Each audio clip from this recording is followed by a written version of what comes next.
danes odvija mednarodna večerja, ki je v bistvu vstop v tale dogodek 4-dnevni, ki se imenuje Vstop v Evropsko prestolnico mladih.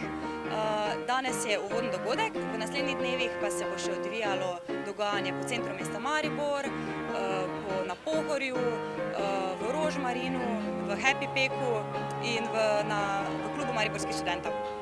Prišlo je okoli 200 mladih iz celega sveta. Gre se za okoli 200 držav. Pri tem projektu sodeluje 7 mladinskih organizacij iz Maribora. Definitivno bi izpostavila silvestrovanje, ki se bo odvijalo v Happy Peku. Takrat bomo silvestrovali skozi 4 odštevanja. Prvo odštevanje bo ob 10 in zadnje ob 1.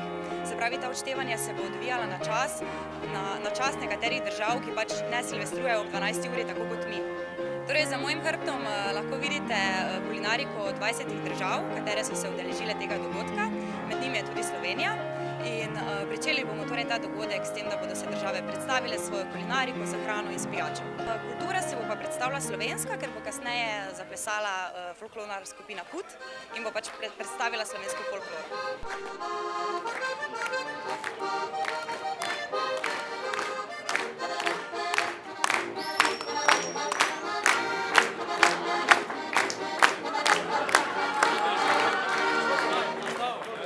Ta dogodek je nekako neuraden vstop v Evropsko prestolnico mladih, kajti letom 2013 začne tudi koledarsko leto, v katerem se začne Evropska prestolnica mladih, ki je vezana na to leto.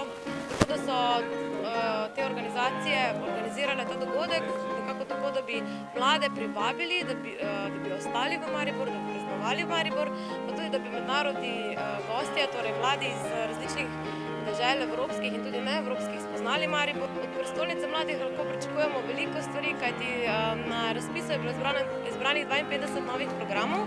Te programe izvajajo mladinske organizacije in inštitucije.